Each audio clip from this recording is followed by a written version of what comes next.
Desde sus orígenes, la humanidad ha anhelado comprender su naturaleza y su relación con el Creador.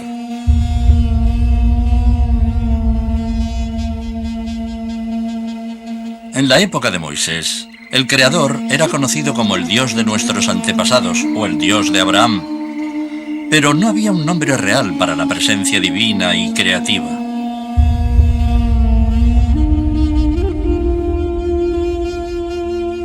Un día, Moisés, que no era más que un pobre pastor, se encontró con una zarza que ardía en el fuego, pero no se consumía. Una voz le dijo que debía presentarse ante el faraón Ramsés y exigir la liberación de los esclavos israelitas. Cuando Moisés preguntó quién debía decir que lo había enviado, Dios dijo: «Yo soy el que soy». Por primera vez en la historia, Dios tenía un nombre.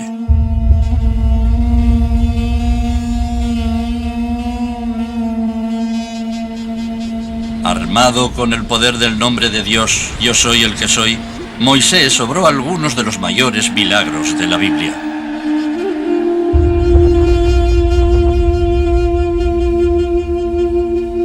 Las autoridades religiosas, al comprender el formidable poder del nombre, declararon que pronunciarlo era la peor blasfemia. De este modo, su fuerza fue desaprovechada y mal interpretada.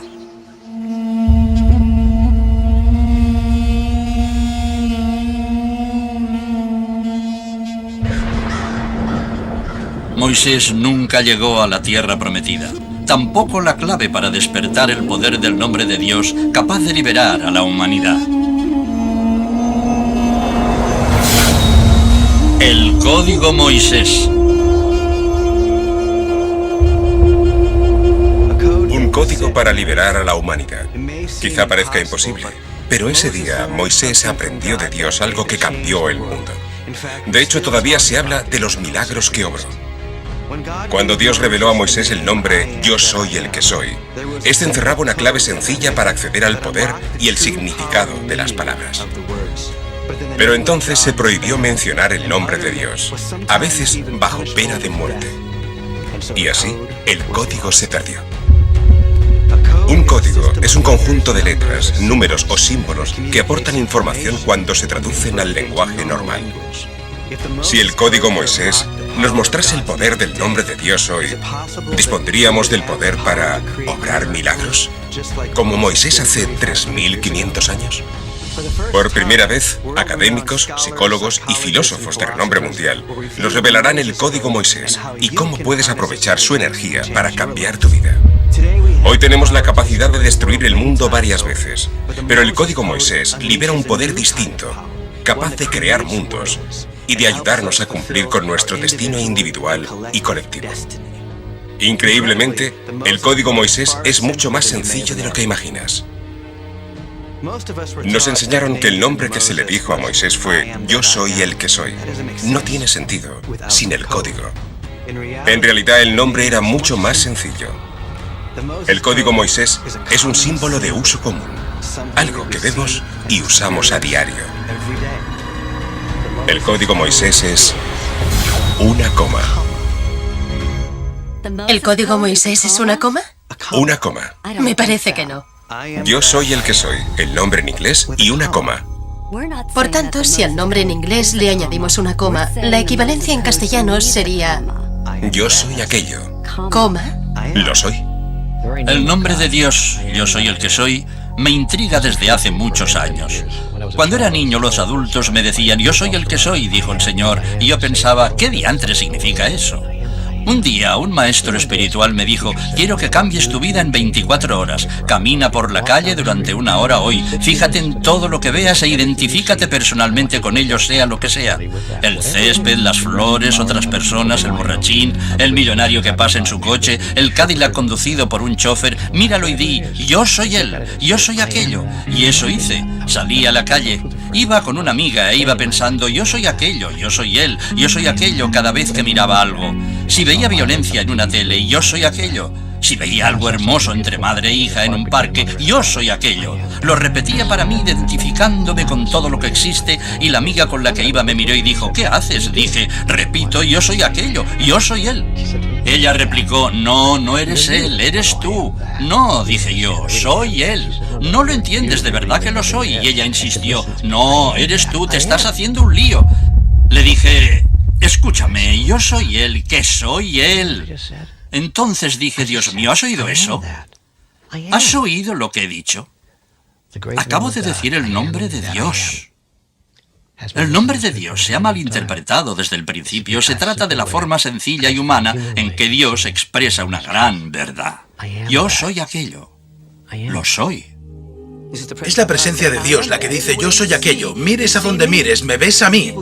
La gente dice, Dios está en todo. En realidad, todo es Dios. Dios no solo dice, he creado aquello.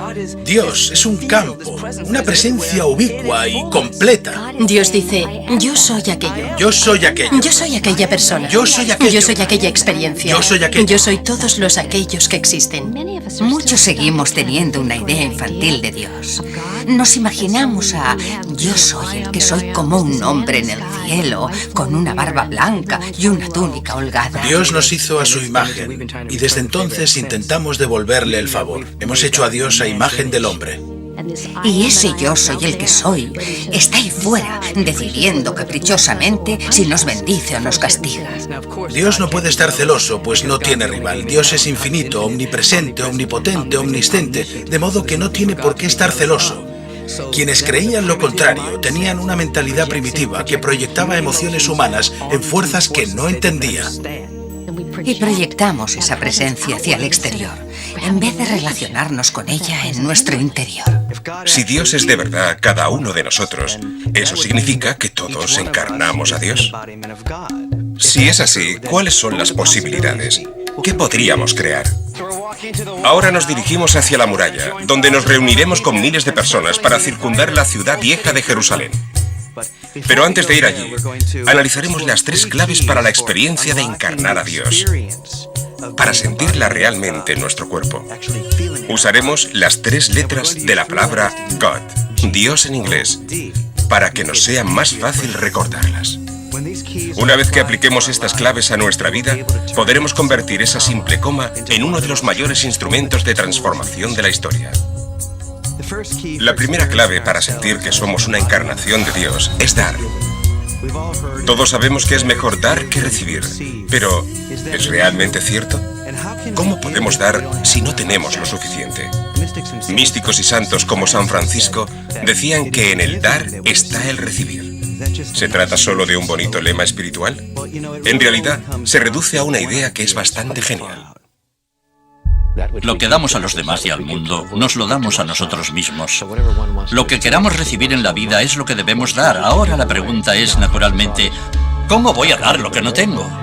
Si intento atraerlo hacia mí es porque me falta. Pero es al dárselo a otra persona cuando descubrimos que siempre lo habíamos tenido. Hay una parte del cerebro, llamada cerebro límbico, que no es consciente del tiempo ni los objetos. Es decir, no distingue entre él mismo y los demás.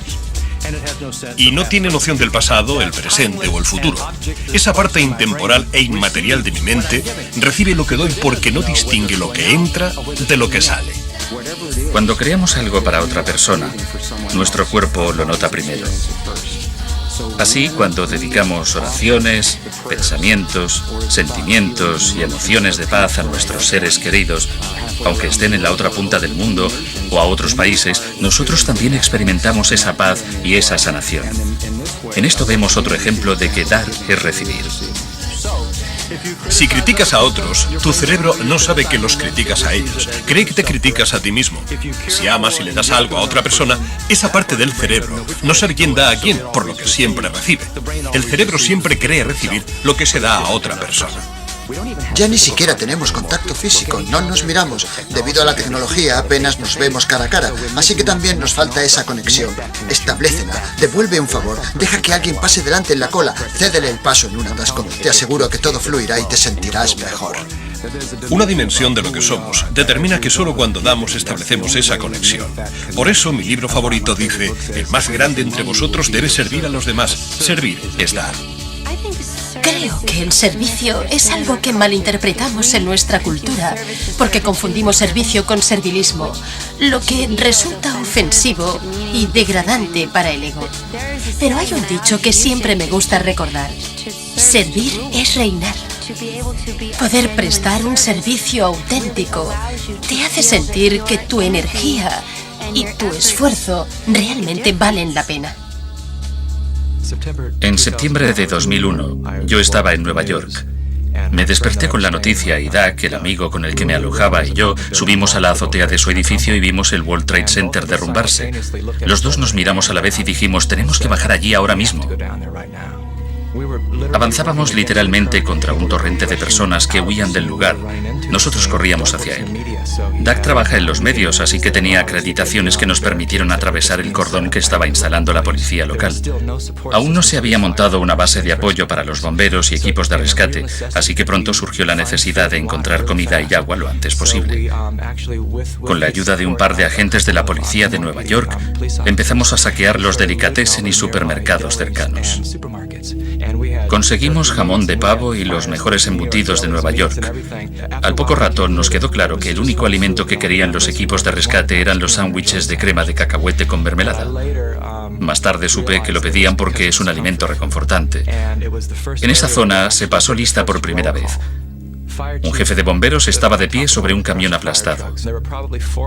Leyó unos 400 nombres y al menos la mitad no estaba presente. Cuando los bomberos reunidos empezaron a comprender que no estaban presentes porque no estaban vivos, sino dentro del edificio, empezaron a venirse abajo como fichas de dominó. Caían de rodillas, se sentaban en los bordillos y aquellos hombres robustos y curtidos estaban llorando. Llegaron unas excavadoras a despejar el camino para los vehículos de rescate, y en Wall Street había filas de automóviles caros. La única forma de quitarlos era empujarlos con las excavadoras. Volcaron los coches uno detrás de otro a lo largo de la calle, apartándolos de la calzada. Y yo miraba esos objetos materiales, coches preciosos por los que se me caía la baba, convertidos en chatarra en cuestión de segundos. Éramos unos 12 tíos pensando: Dios mío, ¿cómo pueden hacer eso? Pero entonces comprendí con claridad que eso era irrelevante comparado con la labor de encontrar a personas vivas, que el mundo material no era más que basura en ese momento, no importaba. Me puse un uniforme de los equipos de rescate con mascarilla y todo. Esto se convirtió en mi pase para acceder a la zona cero, donde solo se admitía a los equipos de salvamento. Y allí estaba yo, un simple civil no cualificado para estar allí. La primera víctima que encontraron fue un hombre bajito, trajeado, completamente aplastado y desfigurado por un coche de bomberos. Me quedé ahí mirándolo, imaginando cuál sería su historia. Debió de esconderse donde se sentía más a salvo, un coche de bomberos. Seguramente se había resguardado debajo del vehículo mientras caían los escombros, y todo para morir aplastado por el propio camión. Ese fue el primer momento iluminador en que pensé: vale, es para esto para lo que estamos aquí, esto es lo que vamos a presenciar. ¿Estoy preparado para ello? No tuve que pensar mucho. La respuesta fue un sí. Debemos entender que cuando prestamos un servicio, en realidad no es eso lo que hacemos. Nos da la impresión de hacer eso, de servir a otros, pero lo cierto es que no hay nadie a quien servir excepto al yo. En el mundo todo lo que se hace es por servir al yo. Cuanto más das, más recibes. Pero el deseo de dar no obedece siempre al deseo de obtener algo a cambio. No se trata de un pensamiento intelectual como te daré algo porque así tal vez reciba algo. La mayoría tenemos ya esta mentalidad. Moisés no hizo eso. Solo dio, recibió y sirvió. Queremos dar como da Dios, sin expectativas, sin querer nada a cambio.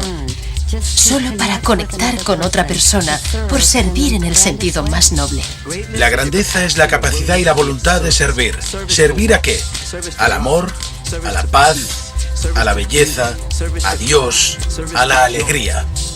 Creo que cuando hacemos eso, cuando apartamos la atención de todos nuestros problemas y circunstancias y se la dedicamos a otra persona, la idea de hacer nos permite olvidarnos de nosotros mismos y de nuestros problemas. Es un acto de creación. Hace poco, mi hijo Bo, que celebraba su bar mitzvah, me dio una lección. El rabino le explicó que el propósito era traspasar los límites de aquello con lo que se sentía cómodo. ¿Qué clase de desafíos crees que has afrontado y que has tenido que superar en esta bar mitzvah? Tengo que dar todo mi dinero y eso siempre es difícil. ¿Cuál es tu proyecto? Recaudar dinero para construir una escuela en una zona pobre de Uganda. Decidió que iba a construir una escuela. ¿Una escuela entera? Sí, con 7 aulas. Y donaría el 100% de sus ahorros. Moisés hizo exactamente lo mismo que tú, Bo. Dejó una situación cómoda para ayudar a la gente que lo necesitaba desesperadamente.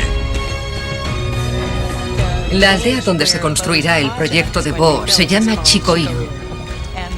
Y la diferencia entre ir o no a la escuela supone en realidad la diferencia entre la vida y la muerte para muchos niños. Dice, Bo, he decidido donar dinero a la escuela. Hemos recibido donativos de más de 500 personas. Estupendo. ¿Qué edad tiene? Solo 12 años, es raro. No, yo creo que es hermoso. Lo sé, es alucinante. Estaban eufóricos y realmente entendieron que era otro niño quien les ayudaba. ¿Qué se siente al ser un filántropo? ¿Qué es un filántropo? Ha sido una oportunidad estupenda, no solo para los niños de Chicoiro, sino también para los de Estados Unidos, que así entienden que pueden hacer más. Algunas personas no tienen la capacidad de recibir el bien que desea entrar en su vida y se convierten en mártires. Terminan quemados porque dan pero nunca se recuperan, pues no se abren a la presencia que se expresa a través de ellos y de la receptividad. Las parejas que progresan despacio en la terapia, las que no parecen alcanzar su meta, y pase lo que pase en su relación, no mejoran visiblemente, tienen lo que llamamos una defensa contra el recibir. No tienen receptores para aceptar las cosas. No solo amor, sino también elogios, afirmaciones positivas, gratitud. Bajar la guardia lo suficiente para poder recibir. Primero de Dios y del Espíritu Santo, y luego de quienes te rodean, creo que es uno de los actos más sagrados que realizamos. Los que se sienten completos son quienes dan con facilidad y de buen grado. Están aquí para compartir sus dones, su tiempo, su talento, sus capacidades, siempre en sintonía con el orden fundamental de la existencia, de su ser real, y son receptivos a este flujo que los recorre. Están abiertos al amor, a la intuición, a la sabiduría y a los consejos. Están abiertos a la belleza que está por todas partes. Tenemos un ciclo completo. Dar y recibir es lo mismo. Muchos hemos oído a profetas, sabios e iluminados decir que todos somos uno. Pero en el mundo vemos separación por todas partes, así que ¿cómo puede ser verdad? ¿Significa eso que soy uno con Jack el Destripador y con la Madre Teresa? ¿Significa que tú y yo somos uno? ¿Se trata solo de ideas bonitas pero huecas? ¿O es el siguiente paso para comprender que en realidad somos encarnaciones de Dios? El principio fundamental codificado en las principales religiones, en todas las sendas espirituales verdaderas, es la idea de la unidad, de que todos somos uno con la vida, con la presencia de Dios, con los demás. Está en todas las tradiciones. Oye, Israel, el Señor nuestro Dios es uno solo, una presencia, un poder, el Atman, la naturaleza de Buda, la iluminación. Está en la física cuántica, Rupert Sheldrake, el campo unificado, una presencia ubicua. A menudo esto no parece cuadrar con la realidad física. Principalmente porque el individuo medio ve el mundo a través del filtro de la separación.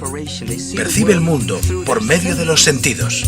Si estás inmerso en el ego, te angustias por tu supervivencia, por conseguir lo que quieres, por recibir y recibir.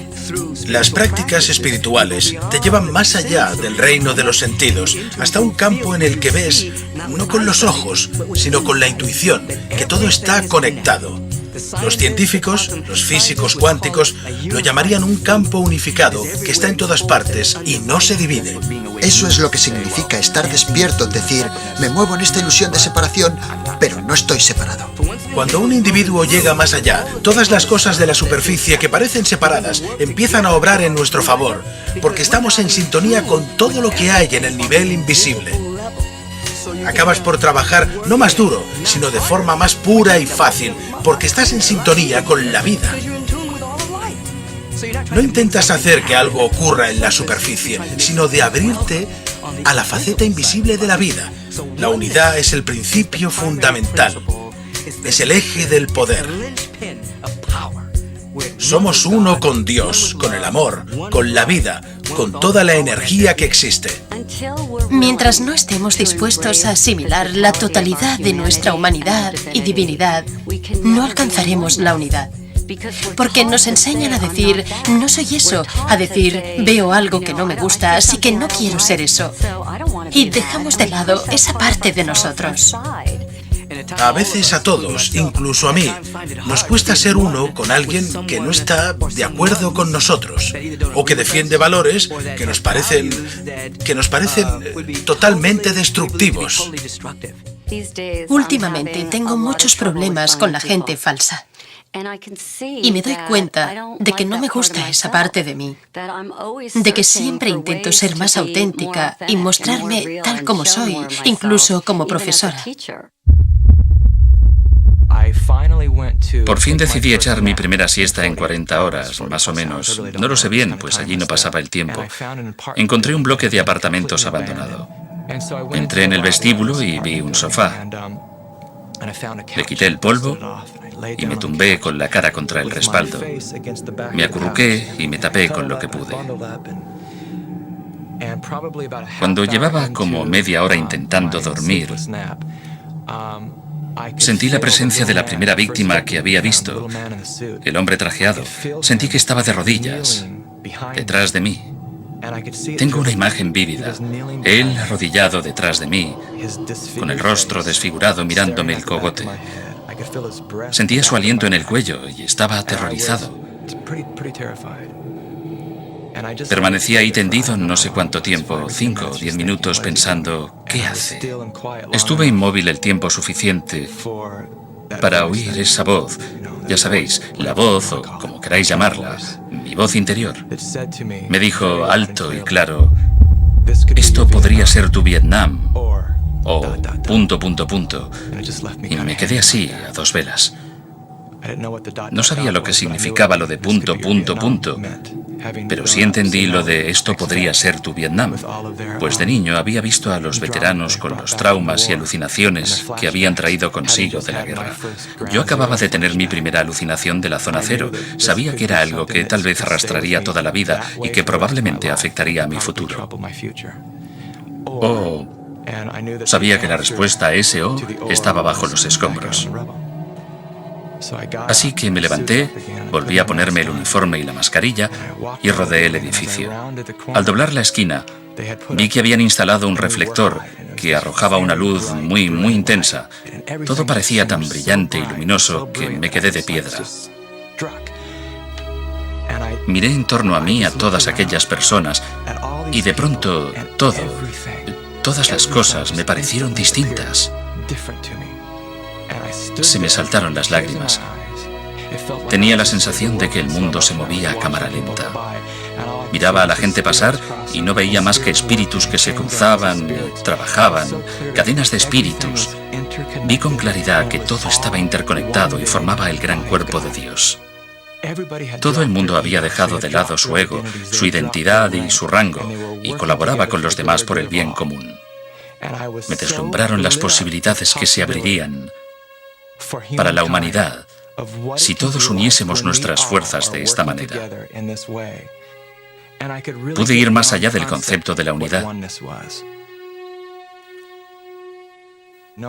Consciente de lo que estaba viviendo el mundo entero, de la separación y el caos que reinaban por doquier, allí estaba yo, de pie, experimentando la dicha y la belleza más grandes de mi vida. Y recuerdo que deseé que el mundo pudiera ver esta situación a través de mis ojos.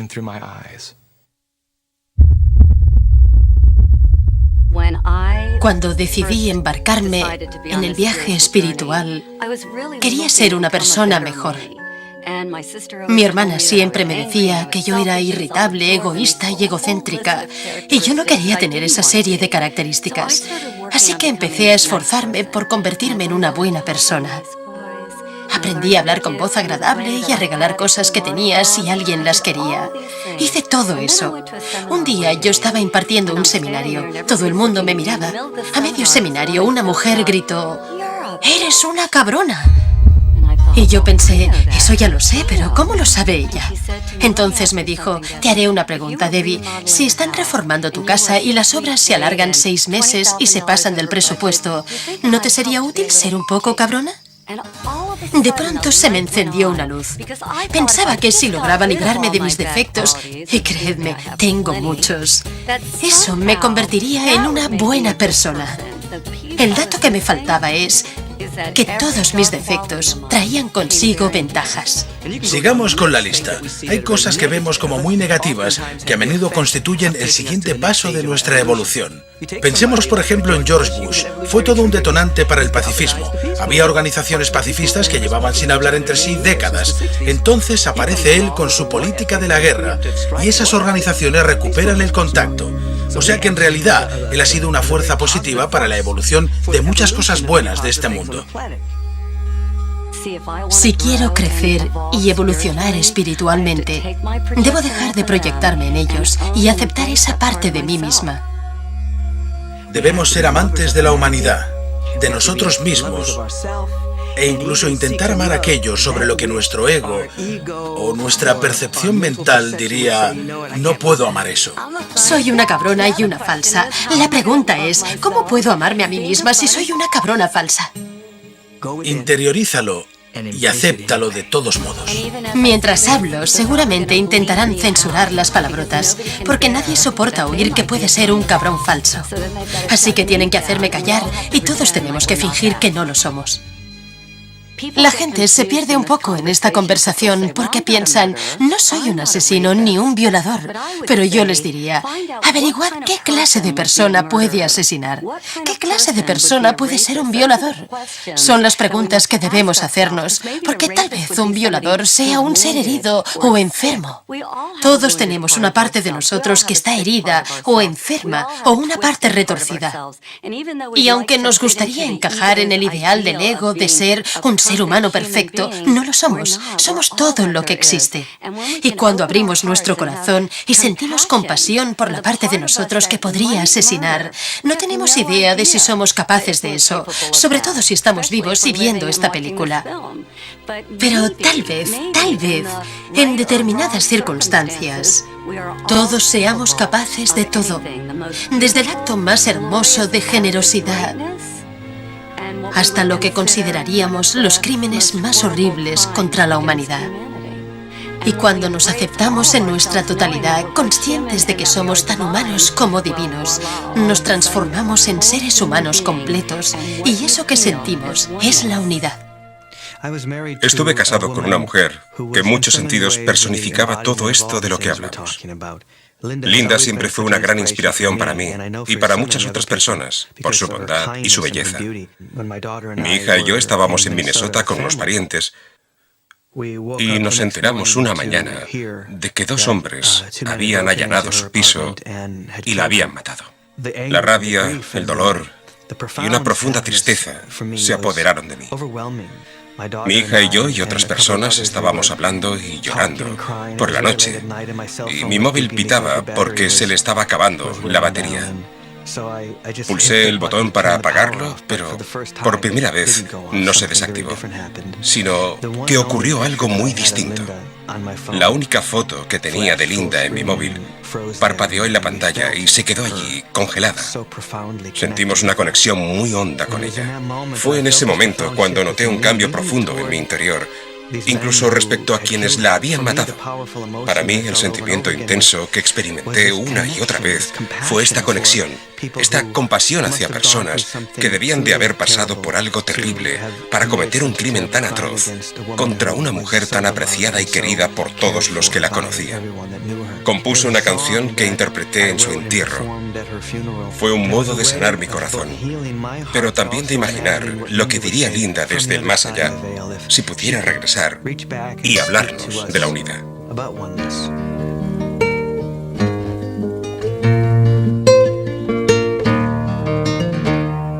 And if ever you forget me,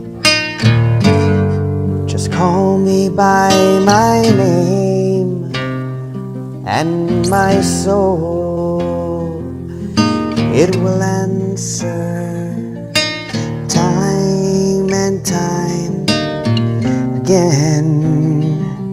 And if ever you should leave me, I'm never really gone.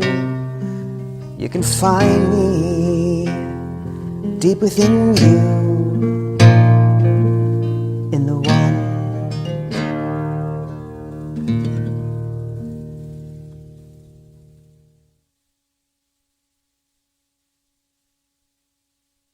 Si tienes práctica espiritual, cuando surgen esas intuiciones, se integran en tu forma de vivir. No te anulan, ni quedan relegadas a lo más recóndito de la memoria como un recuerdo maravilloso, sino que se integran en ti. Y en ese sentido de la unidad, se vuelve más real que cualquier otra cosa.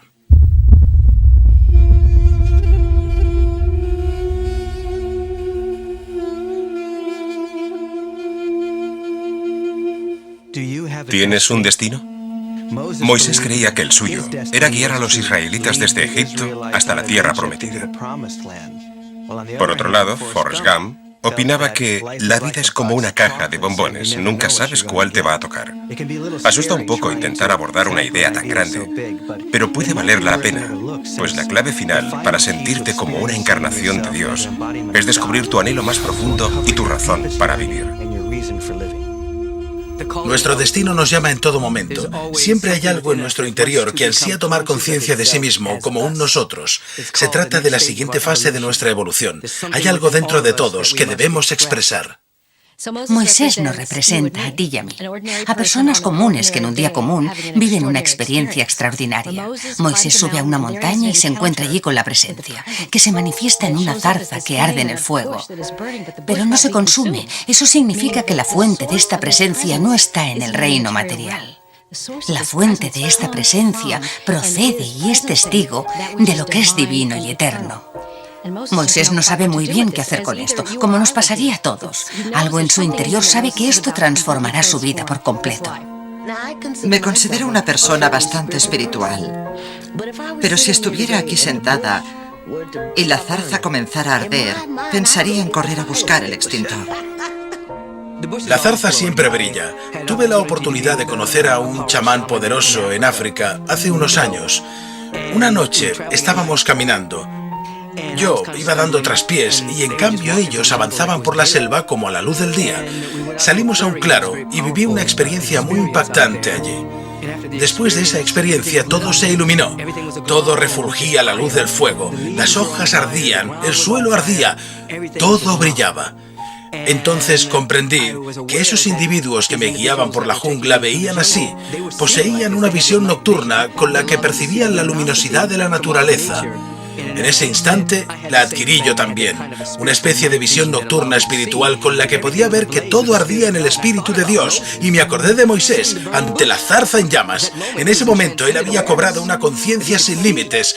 Podía ver con claridad que Dios está en todas partes y que todo reluce a la luz de este fuego, de esta energía, de esta presencia. Fue un buen día para Moisés. Cuando Moisés le pregunta a la zarza, a esta llama, a esta presencia, ¿quién eres? Esta le responde, Yo soy el que soy. No sabemos si la conversación resultó audible para los sentidos humanos o si fue una transmisión del conocedor omnipresente a su corazón. En cualquier caso, el mensaje es el siguiente: debes emprender un viaje. Joseph Campbell lo llamaría más tarde el viaje del héroe. Cada uno de nosotros debe embarcarse en un viaje que nos lleve desde nuestro punto de vista local, temporal y egoísta, desde nuestro yo, hasta la comprensión, hasta convertirnos en alguien con un destino, un ser completo. Ese viaje es el de Moisés. Moisés no se sentía digno, y ese sentimiento, combinado con la voluntad, creó un espacio en el que se manifestase la presencia de Dios, porque Moisés no obstruyó a Dios con su ego. El resto de la historia es literal e histórico, pero es también una metahistoria. Tu historia y la mía. Todos los personajes de esa historia forman parte de nosotros. Dios le dice a Moisés que debe liberar a los esclavos y llevarlos a la tierra prometida, hacia su destino, a la tierra de la leche y la miel. Y él duda. No puedo hacerlo. Tartamudea, no habla bien. Piensa, ¿quién soy yo para hacer esto? Tú y yo sentimos lo mismo cuando un sueño, una idea, una vocación nos incita a cambiar las cosas, a dar algo, a hacer algo por tu comunidad, por el mundo, por tu familia, a hacer algo. De inmediato pensamos, no estaré a la altura, no tengo lo que hace falta. Todos deben asimilar el hecho de que hay un destino en nuestro interior.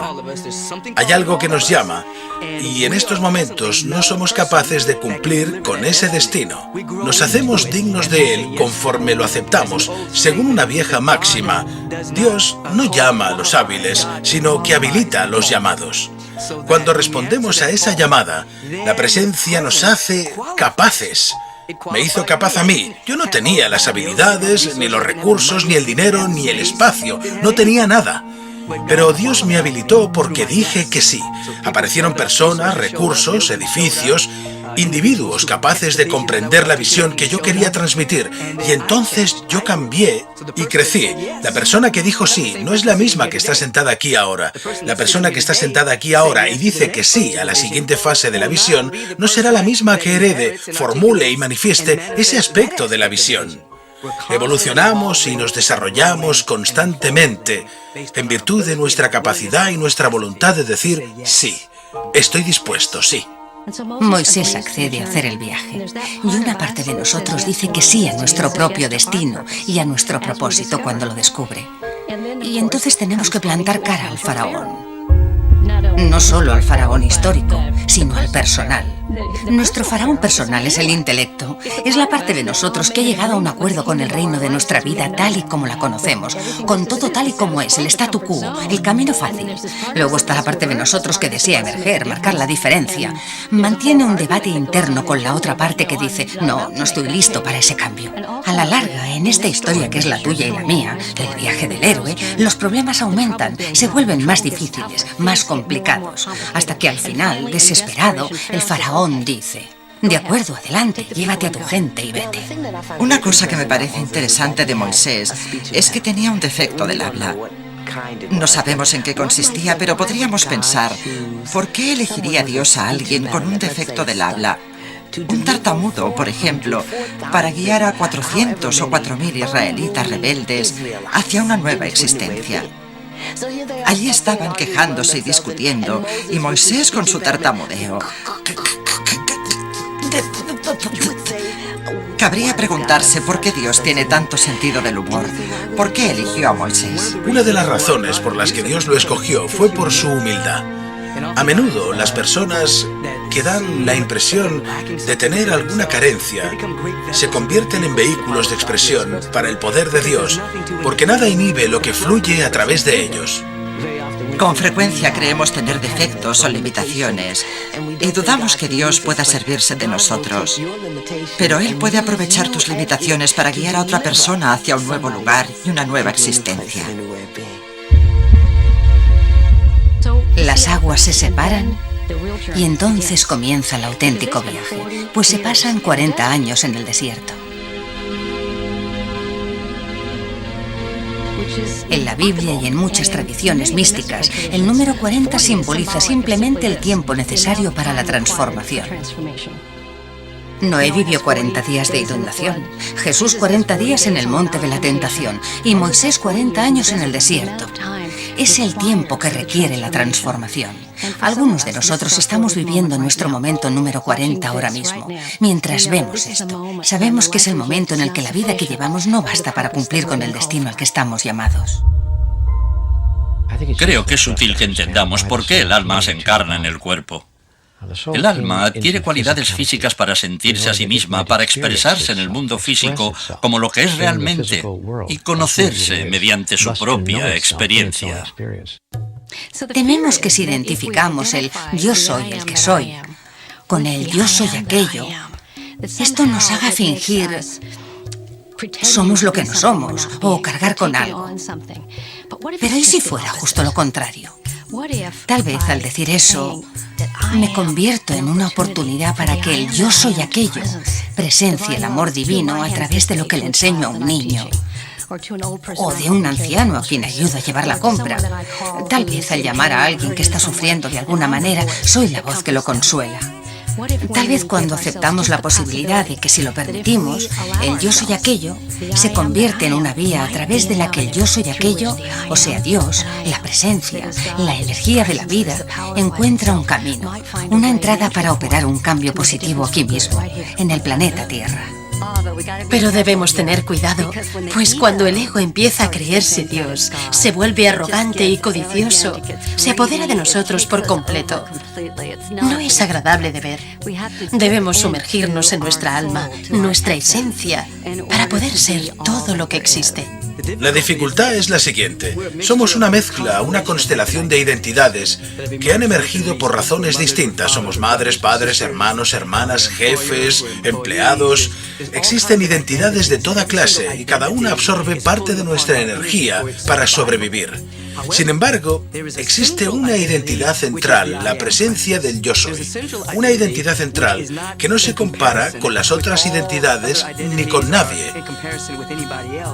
Es la imagen y semejanza de Dios, una configuración única de potencial de posibilidades infinitas. Y esa identidad nuclear en su interior habla, nos llama por nuestro nombre real y nos impulsa a la grandeza, a ser nosotros mismos. Recuerda que sigue siendo una voz débil. Hay que estar en silencio para oírla. La práctica espiritual de la oración, la escucha humilde, la meditación, te permite con el tiempo distinguir entre la voz de la constelación, de las identidades cambiantes, y la voz verdadera que procede de tu alma y busca tu grandeza. La grandeza se define como tu capacidad y tu voluntad de servir. Cuando el alma ya no se preocupa de la supervivencia, de lo elemental, lo único a lo que aspira es a cambiar las cosas, a dar algo a la humanidad. ¿Qué puedo hacer? Puedes hacer tantas cosas que no te lo creerías. Tienes al alcance de los dedos un mundo entero creado por ti y lo activas, lo inspiras, lo abrazas y lo experimentas de maneras extraordinarias en el momento en que decides prestar servicio no solo al mundo, sino al mundo que has creado. Cuando esa voz central empieza a hablar débilmente, te llama a servir de manera más elevada, a servir mejor a la humanidad, a servir mejor a tu familia, a servir mejor a toda la gente con la que tratas. Es una de las formas de distinguir esa voz.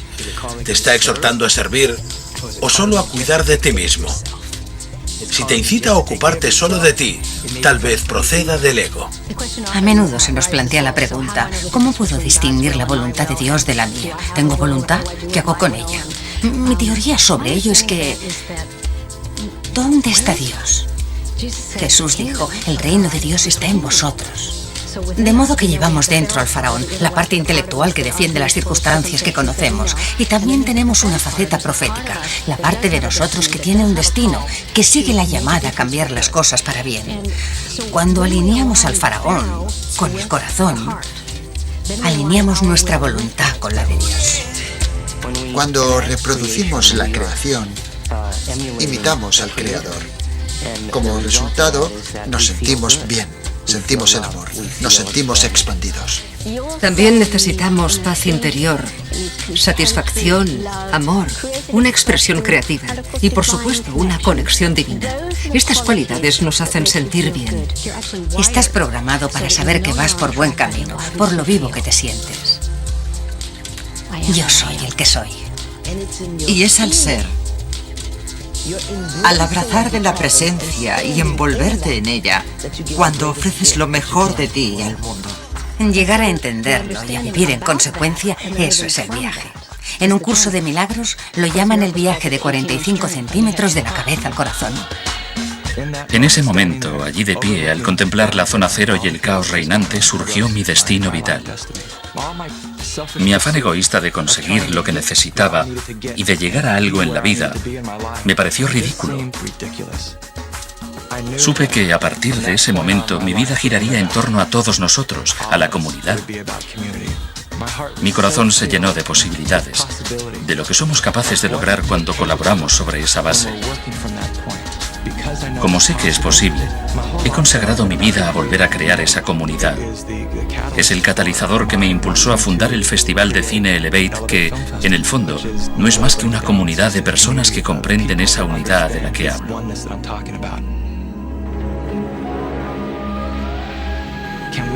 ¿Podemos brindar a la gente una experiencia mucho más elevada que nosotros? ¿Llegar a sentir ese nivel de unidad? Cuando lo haces, no hay nada más hermoso en esta vida, en esta experiencia. No hay nada mejor que eso. El reino de Dios es el amor incondicional. El reino de Dios es la tranquilidad. El reino de Dios es la alegría en mi alma. Dije, sí, quiero alcanzar esa meta. Después no tendré que preocuparme de conseguir nada, estar con alguien o hacer algo especial. Buscaré el amor incondicional, primero hacia mí misma y luego lo haré extensivo a los demás. Buscaré la tranquilidad, el dejar de preocuparme por lo que pueda pasar, abrazar la presencia, mi pertenencia a la unidad, el maná de Dios. En este preciso instante es lo que buscaré. Entonces irá goteando hasta llenar todos los demás aspectos de mi vida. Este es el reino. En ese punto empezamos a saber quiénes somos, a saber que la persona que soy tras mis ojos es la misma que tú eres detrás de los tuyos. Y ese es el reino, el vínculo que nos une a todos. Conforme nos acercamos a eso, empezamos a presentar los atributos del reino en nuestra vida diaria. Una vez comprendí qué era el reino, pensé, oh sí, nena, eso es lo que quiero. Paradójicamente, en ese momento, mientras imperaban el caos, la confusión y el miedo en el mundo, yo estaba allí, viviendo mi primera experiencia auténtica con Dios. A través de la entrega y el servicio que estaba presenciando, experimenté la unidad, una sensación de unidad más fuerte de lo que creía posible, y de ahí surgió mi destino. Ahora que comprendemos las tres claves para sentir que somos encarnaciones de Dios, es hora de plantearnos qué podemos crear a partir de esa experiencia nueva. Si ser y vivir el yo soy aquello, lo soy, puede potenciar la experiencia de Dios en nuestro interior, la siguiente pregunta es, ¿hasta dónde llega ese poder?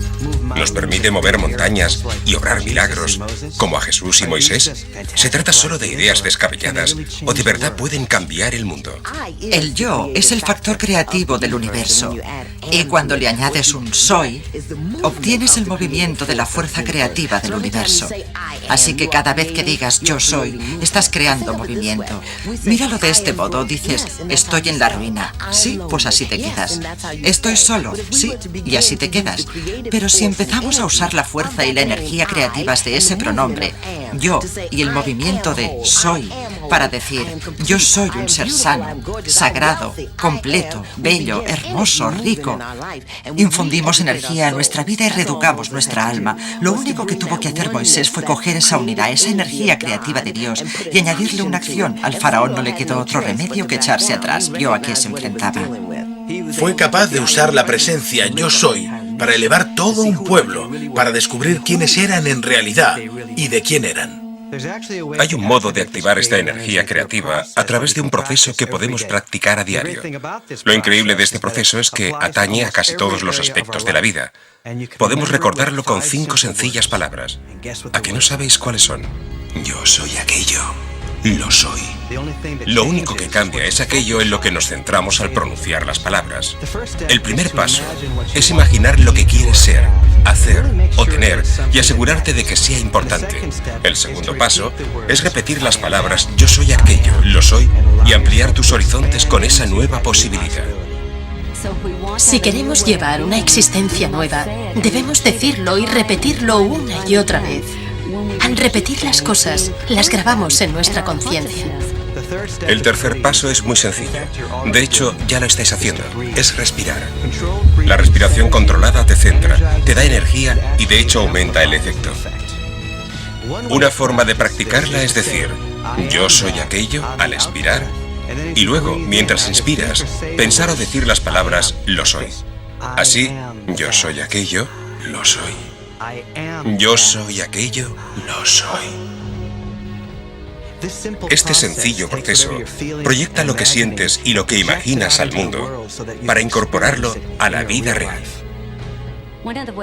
Me gusta ayudar a la gente, haciéndole pensar en las cualidades que la inspiran, las cualidades que desea.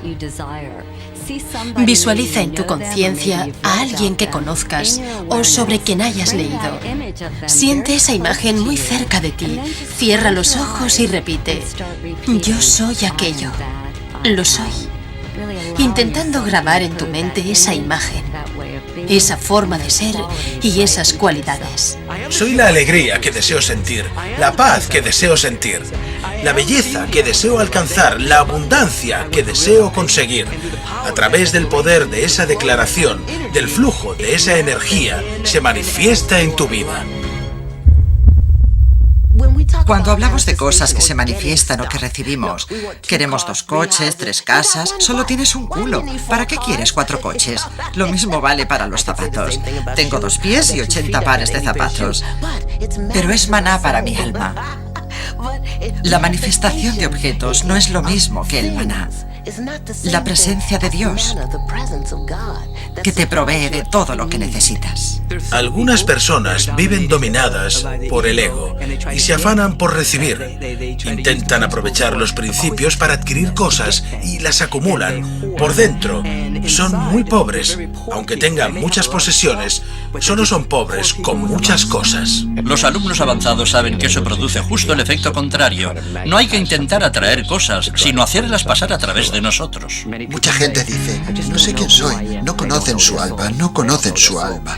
Y es fantástico, la gente cree que intentándolo puede conseguir coches, empleos, buenas relaciones, dinero, y lo consiguen, y consiguen más poder, pero siguen pensando, me siento vacío, ¿qué me falta? Se olvidan del alma.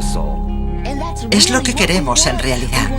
Queremos que la gracia, la majestuosidad y la presencia de Dios nos llenen hasta lo indecible. Porque si podemos decirlo y llamarlo de alguna manera, intentamos arreglarlo, cambiarlo. Así que solo deseamos ser. Y al ser, recibimos el maná, la manifestación de la presencia de Dios.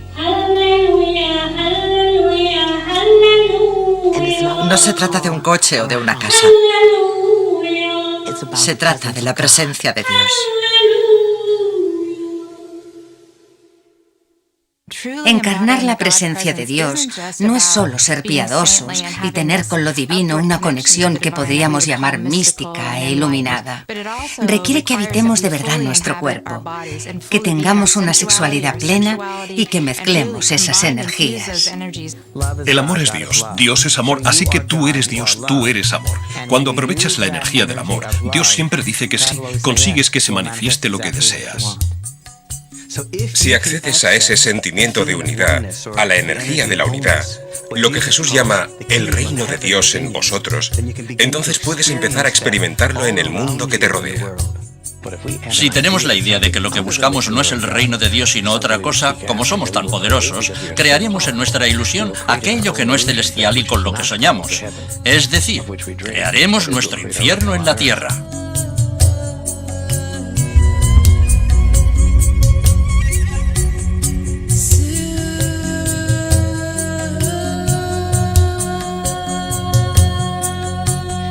Ni Moisés ni el Código llegaron nunca a Tierra Santa. Desde entonces, Israel está en un conflicto constante.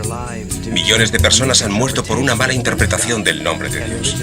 Facciones religiosas llevan siglos enfrentadas, irónicamente, en el nombre de Dios. Pero miles de personas de todas las razas y religiones vienen desde todos los rincones del mundo, armadas con la poderosa intención de traer por fin la paz a Tierra Santa, abrazando literalmente la ciudad vieja de Jerusalén.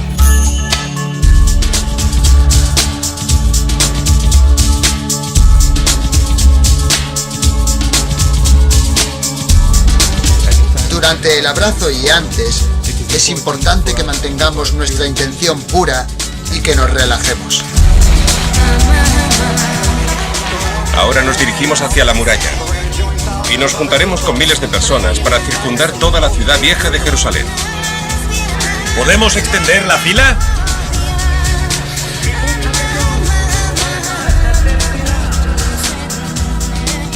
Estamos aquí, cara a la muralla. Al expirar, decid, yo soy aquello, en referencia a la paz en Jerusalén. Sentid la paz que irradia la ciudad. Yo soy aquello, yo soy. Yo soy aquello, yo soy.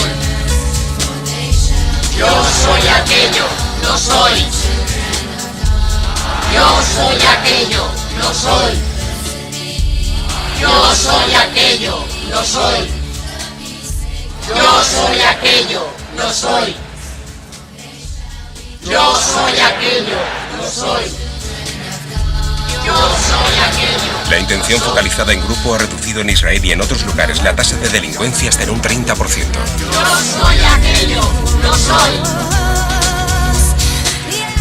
Así pues, 3.500 años después, el viaje de Moisés llega a su fin, al llevar el significado verdadero del nombre de Dios a Tierra Santa. Se inició con una conversación, pero continúa hoy a través de todos nosotros. La puerta se ha abierto. Ahora está en nuestra mano el entrar en un mundo nuevo.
Tell you a story, and this one you can repeat. I saw God the other day, just walking down the street. I said, hold on just a minute. How do I know it's really you?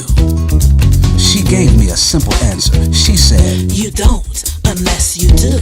Wait a minute, I don't quite understand all this. Tell me, what do you want with me? You see, I'm not a religious type of person. And he said, you don't have to be. She looked like you, he looked like me.